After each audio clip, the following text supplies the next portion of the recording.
Nasir Bukit Tinggi. Saya akan menjelaskan beberapa keteladanan Bapak Muhammad Nasir yang masih relevan pada saat sekarang ini. Bapak Muhammad Nasir adalah seorang ulama, politikus, tokoh dan pejuang kemerdekaan Indonesia.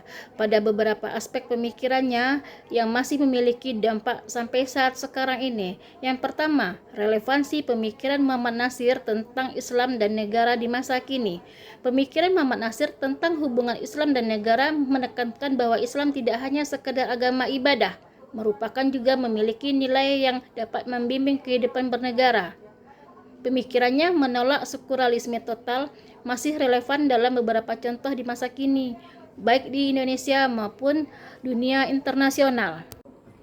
Penerapan demokrasi dengan nilai Islam di Indonesia, prinsip Pancasila sebagai dasar negara mencerminkan keseimbangan antara agama dan pemerintahan yang pernah diperjuangkan oleh Muhammad Nasir, seperti partai politik.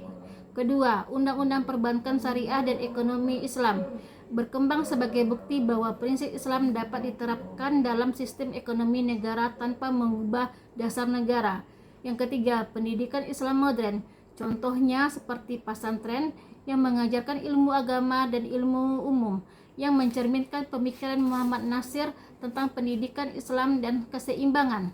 Yang kedua, perjuangan konsep demokrasi dalam Islam yang dirasakan saat sekarang ini.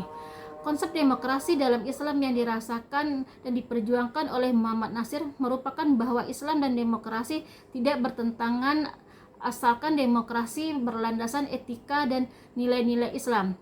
Muhammad Nasir menolak sekularisme total yang memisahkan agama dari negara dan menentang yang menindas hak-hak rakyat.